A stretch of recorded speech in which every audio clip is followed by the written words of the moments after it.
Olá, Dr. Gustavo Mello aqui de novo.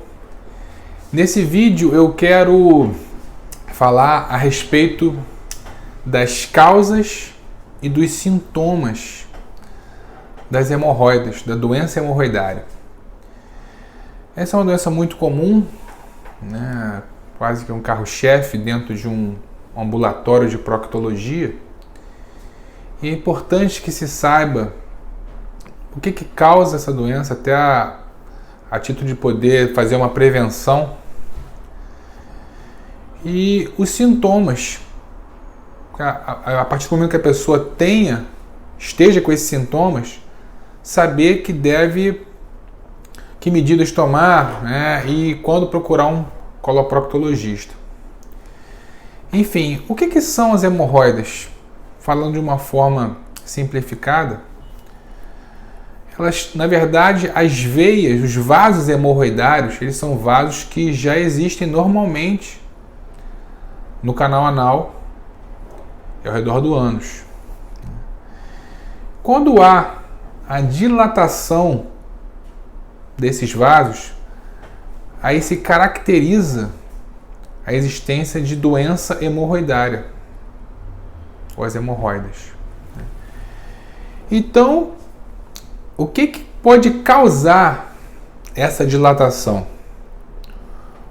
Para deixar de uma forma mais simplificada, qualquer situação que aumente a pressão nos vasos, no reto e nos vasos do reto.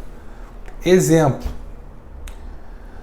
fezes endurecidas, cronicamente, né? Ou seja, quando você tem as fezes estão endurecidas, né, as pessoas frequentemente evacuam fezes endurecidas, significa o quê? A pessoa tem que fazer um esforço a mais para evacuar. Então esse esforço, né, faz com que as veias dilatem.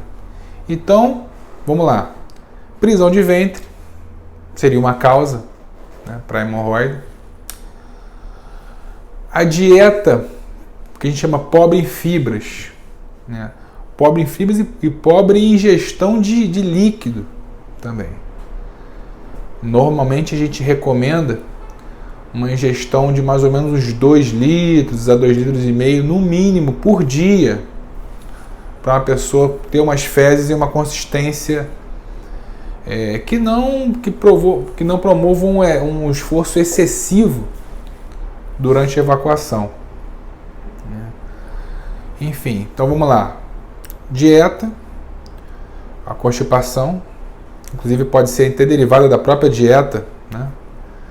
Mas o intestino preguiçoso, ele de fato existe, né? A diarreia, principalmente ela quando é crônica, né? A pessoa está muito tempo com diarreia, quer dizer, vai várias vezes ao banheiro, fica naquela posição sentada há muito tempo.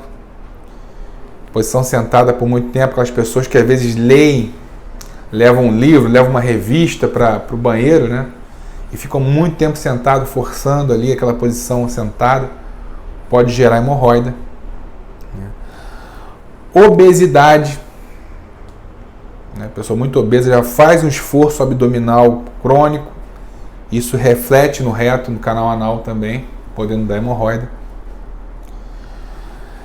Existe uma discussão, né, da história familiar, né? Às vezes a pessoa fala, meu avô teve, meu pai teve, eu também tenho.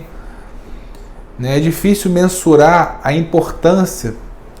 Existem algumas evidências que realmente a história familiar é importante para a pessoa ter hemorroida. Eu acredito nisso, só não sei dizer exatamente o peso que uma história familiar exerceria no papel da doença hemorroidária, né? É importante a gente saber que é uma doença muito comum e não é incomum o pai ou vários familiares terem e não ter uma relação muito direta do ponto de vista genético, né? Enfim, essas são as causas principais da doença hemorroidária. E como ela se manifesta? Quais são os sintomas das hemorroidas? Classicamente, a hemorroida, digamos assim, o sintoma mais famoso, não diria o principal, mas é o que mais traz o paciente ao consultório, é o sangramento anal. Principalmente durante a evacuação. Não exclusivamente, mas principalmente. Eu também destaco a dor anal, principalmente em hemorroidas externas. E externo não obrigatoriamente é aquela que é visível a olho nu, mas aquela que pode estar dentro do canal anal, mas abaixo de uma estrutura chamada linha pectínea. Todas as hemorroidas abaixo dessa linha pectínea, que é uma estrutura anatômica dentro do canal anal, são consideradas hemorroidas externas. E a hemorroida externa ela dói, porque tem nervos de dor que chegam nessa parte. A coceira, que a gente chama de prurido, também é um sintoma da hemorroida, apesar de não ser um sintoma muito comum. Paciente com muita coceira, normalmente não é por causa de hemorroida, mas a coceira é um sintoma de hemorroida também. O nódulo, né, aquela bola, o paciente fala, estou com uma bola no ânus. Isso aí pode ser sintoma de uma complicação da hemorroida, que é a trombose. Eu falei em outro vídeo de uma trombose extensa, que teria uma indicação cirúrgica, que é o pseudoestrangulamento hemorroidário, mas via de regra, as tromboses hemorroidárias são doenças bastante comuns e que não necessitam cirurgia.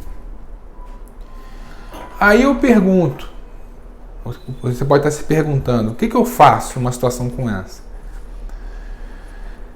Antes até de procurar o proctologista, eu já recomendo isso, se não fizer bem, mal não vai fazer, que você pare imediatamente de usar papel higiênico. O papel higiênico é muito traumático para essa região do ânus e, além disso, também não é totalmente higiênico. A higiene deve ser feita com água e sabão. E não deve nada atritar, fazer atrito no ânus. Isso é uma das coisas, uma recomendação muito importante e muito eficaz.